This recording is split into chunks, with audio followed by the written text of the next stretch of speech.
Hey guys, I'm glad I get to see you again today. We're sitting at my dining room table right now, but we are putting together a puzzle.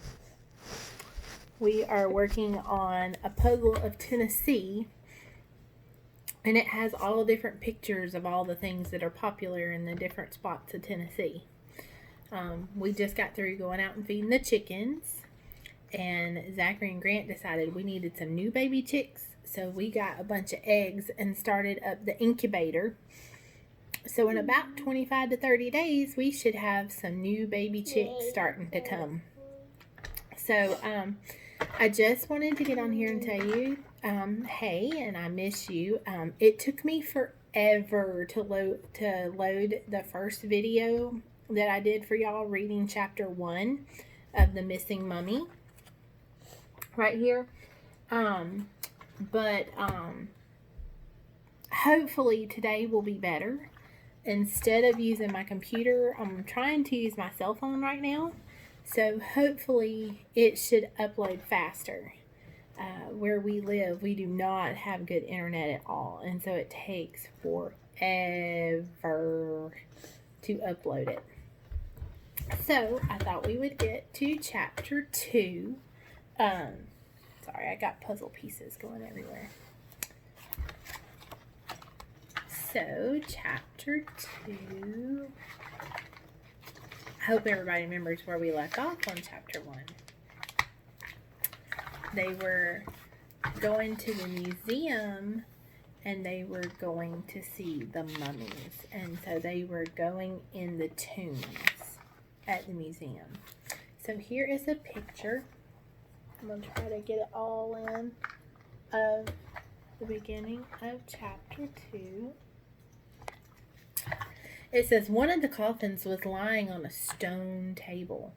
The other two were leaning upright against the walls to either side. Dink noticed that the coffin on the tables was smaller than the other two. You are standing in an actual Egyptian tomb, Dr. Tweed said. It was brought here in pieces and then reconstructed. He pointed at the coffins. An ancient Egyptian coffin is called a sarcophagus. Each sarcophagus holds a mummy. In a moment, I will open the lids, but first take a moment to appreciate the fine artwork. On each lid, jewels and gold had been used to create a mask. The faces looked peaceful, almost happy, thought Dink. The Egyptians believed that people who died would need their money in their next life, Dr. Tweed said. So rich people were often buried near their wealth. He pointed through an arch in another room. That is the treasure chamber, he said. You'll get a chance to look in there after we view the mummies. Ruth Rose raised her hand. How come one of the coffins is so small? She asked. Dr. Tweed walked over to the sarcophagus on the table. This sarcophagus contains a child mummy, he explained. The little boy died with his parents, who now stand beside him for eternity. Dr. Tweed placed his hand on the standing sarcophagus. This is the boy's mother, he said. Using both hands, he swung the lid open. And the father, Dr. Tweed opened the other standing sarcophagus. Without saying another word, he removed the lid of the smallest sarcophagus and leaned it against the wall. The kids stared at the 3 mummies. Each was covered with some kind of cloth, yellowed with age. Dink realized that Dr. Tweed was right. There was no smell. Each mummy is wrapped in strips of linen, Dr. Tweed said. Beneath the cloth, suddenly, a woman with long blonde hair who was wearing a baggy dress darted forward. She snatched the child and raced out of the tomb. Stop! Dr. Tweed shouted, bolting after this woman. Everyone in the room began talking at once. Before the kids could figure out what to do, Dr. Tweed hurried back into the tomb. Quiet, please, he said. It seems Mummy Monday will have to be postponed. We'll have it again. We'll have it tomorrow.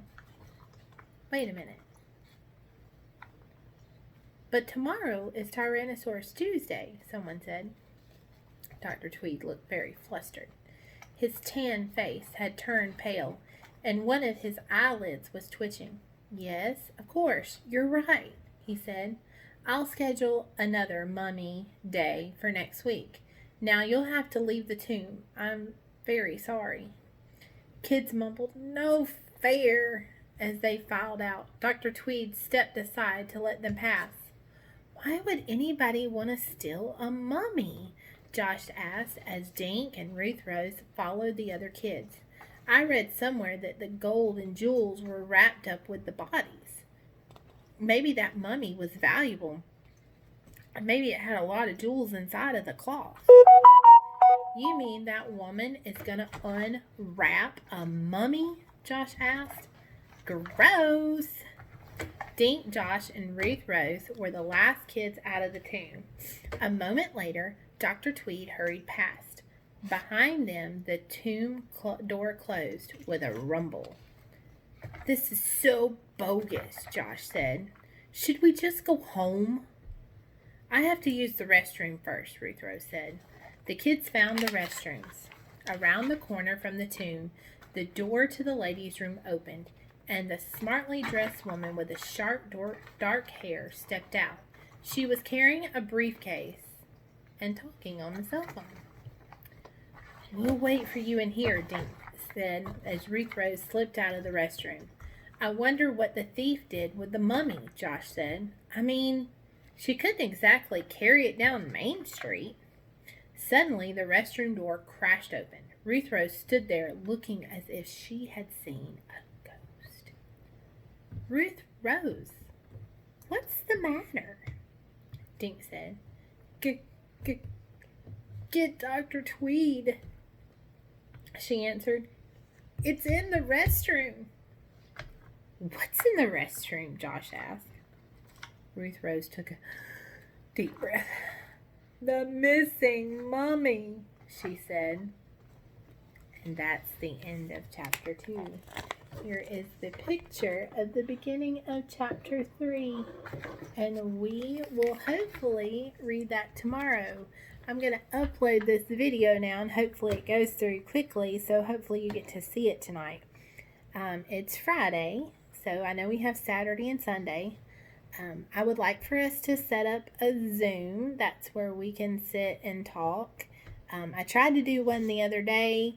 Didn't have a lot be able to sign on, but it was kind of last minute because I was trying to learn how to use it.